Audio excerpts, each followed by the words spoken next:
बिहार के एक तथाकथित चुनावी जादूगर हैं जिनका नाम है प्रशांत किशोर। 11 अप्रैल को पटना के गांधी मैदान में पीके ने बिहार बदलाव रैली का ढोल पीटा था। दावा था कि 5 लाख लोग आएंगे, बिहार बदल जाएगा। लेकिन क्या हुआ? खाली कुर्सियां, फीकी भीड़ और पीके के बहाने। सबसे पहले प्रशांत किशोर के इस झूठे बोल को सुनिए। और आप देखिएगा कल जितने लोग आएंगे, मैं आपको और आपके साथ बल्कि अन्य मीडिया साथियों को भी कह रहा हूँ, आप जाइए और जितने लोग आएंगे उसमें लोगों से कैमरा लगाकर पूछिए कि क्या किसी को पैसा देकर या किसी को, ये सारे कार्यकर्ता अपनी दम से आ रहे हैं, बस में भरकर गांव लोग को नहीं लाया जा रहा है। ये गांधी मैदान की लाल कुर्सियां ये चीख चीख के बता रही हैं कि प्रशांत किशोर का भाषण सुनने सिर्फ वही आया जिसको 500 रुपया और एक टोपी मिला था। क्योंकि वहां जो न्यूज रिपोर्टिंग कर रहे थे वो लोग जब महिलाओं से पूछने लगे कि आखिर प्रशांत किशोर ने आपको क्या दिया, तो वो लोग चीख चीख कर ये कह रहे थे कि बच्चे को एक टोपी मिला है और हमको 500 रुपया देने का वादा मिला है। कुछ देवेला बोलना तू ना। हाँ, 500 रुपया देंगे। 500 रुपया? चलो नाश्ता पानी मिलता है। तो कहाँ का मिल रहा है अभी ले? कहाँ कुछ मिल रहा है? ये वही का टोपी मिल रही है। खाए ला कुछ? खाए ला कुछ ना, भात की जाके खा लो तो और बच्चा के भात न खाई तो न खाई। जाइए और जितने लोग आएंगे उसमें लोगों से कैमरा लगाकर पूछिए कि क्या किसी को पैसा देकर या किसी को, ये सारे कार्यकर्ता अपनी दम से आ रहे हैं। बाकी वो 500 रुपया ही सब कुछ था, क्योंकि वहाँ कोई खाने के लिए बिलख रहा था तो कोई पानी पीने के लिए। क्या बोले प्रशांत जी? खाना कहाँ मिलता? खाना खोज रहे हैं, खाना नहीं खाए हैं। अच्छा, तो आप लोग कभी माने खाना खाने के लिए व्यवस्था कोई किए होंगे ना, कि नहीं किए हैं? अब ना पता कि कहाँ खाना हुआ, ये नहीं पता क्या बताइए, हमने के क्या बताइए। बस वही 500 रुपया में आपको खा भी लेना है और पी भी लेना है और 2-250 रुपया बचा के घर में भी जाके बढ़िया कुछ खिला देना है। हालांकि बस में ठूसते तो सभी लोग हैं और पैसे भी सभी लोग देते हैं, ये कोई नई बात नहीं है।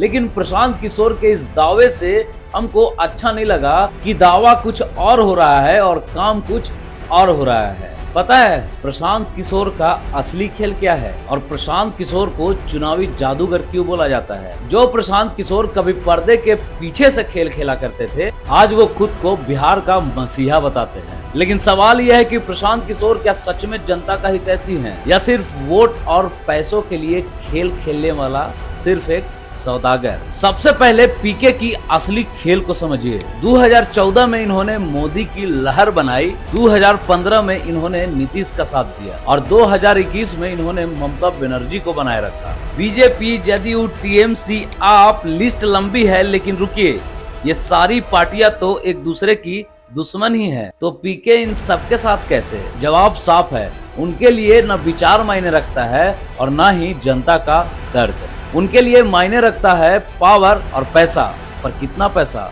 हाल ही में पीके ने खुद ये खुलासा किया कि उनका एक इलेक्शन की सलाह के लिए लगभग 100 करोड़ रुपए लेते हैं प्रशांत किशोर। बिहार में जितना किसी ने सुना ना हो, हम एक चुनाव में किसी को सलाह देते हैं तो हमारा फीस है 100 करोड़ या उससे ज्यादा। सारे मीडिया प्रिंट्स को देखिए, तब आपको समझ में आएगा कि प्रशांत किशोर एक इलेक्शन के सलाह के लिए 100 करोड़ रुपए से भी ज्यादा चार्ज करते हैं। और ये बात पीके ने बिहार के बेलागंज में खुद कहा कि मेरी फीस इतनी है कि बिहार के लोग सोच भी नहीं सकते हैं। एक इलेक्शन की सलाह से मैं अपनी पार्टी 2 साल तक चला सकता हूँ। अब सोचिए, जो इंसान 100 करोड़ की फी लेता हो वो इंसान आखिर किसके लिए काम करेगा? जो 100 करोड़ रुपया दे रहा है उसके लिए या फिर बिहार के जनता के लिए? उनकी राजनीतियां वोट तो जिता सकती हैं, लेकिन उसके बदले में जनता को क्या मिलता है? खोखले वादे, बेरोजगारी और महंगाई। पीके का फार्मूला बहुत ही आसान है। नेताओं को बताओ कि जनता को कैसे फुसलाना है, ऐसा बोलो वोट मिलेगा, ऐसा प्रचार करो लहर बनेगी। 2014 में अच्छे दिन का नारा और 2015 में बिहार में सुशासन का ढोल, ये सब पीके की दुकान से निकला। लेकिन इसमें से जनता के साथ सच में क्या हुआ? कुछ नहीं। अच्छे दिन तो आए नहीं और बिहार आज भी पलायन और बेरोजगारी का शिकार है।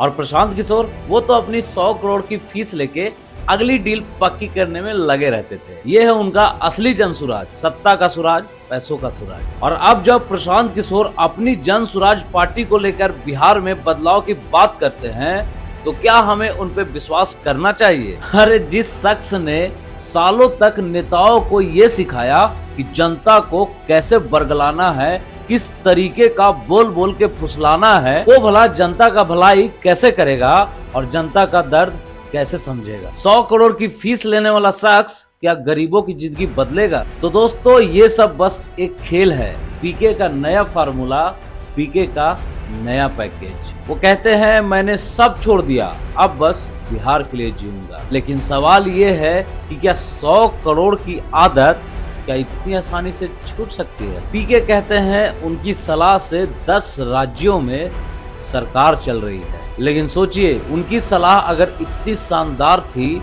तो सोचिए आज बिहार कहाँ होता। क्यों आज भी बिहार के युवा दूसरे राज्यों में भटक रहे हैं? क्यों शिक्षा और स्वास्थ्य का बुरा हाल है? क्योंकि प्रशांत किशोर की सलाह सत्ता के लिए थी, जनता के लिए नहीं। उनकी 100 करोड़ का फीस इस बात का सबूत है कि उनका मकसद था पैसा और पावर, ना कि जनता की भलाई। हालांकि प्रशांत किशोर जिस तरीके से स्टेज पे खड़े होके एक से एक बेहतरीन भाषणबाजी करते हैं वो बड़ा बेहतरीन लगता है, लेकिन उसी तरीके का भाषणबाजी हर एक नेता अपने जीवन में करता है और हर एक वादे को उसी तरीके से तोड़ता है सरकार बन जाने के बाद, जिस तरीके से एक पीने वाला इंसान दारू के बोतल को फेंक के तोड़ देता है। खैर आप कमेंट सेक्शन में जरूर बताइए कि जनसुराज के प्रशांत किशोर से आपको कितना उम्मीद है। प्रशांत किशोर कौन है? पैसा लेके दूसरे का प्रचार करते थे, स्ट्रेटजी बनाते थे। बदलाव रैली पूरी तरीके से फ्लॉप नजर आ रही है। खाना कहाँ मिलता? खाना 500 रुपया देंगे। 500 रुपया? चलो नाश्ता पानी मिलता।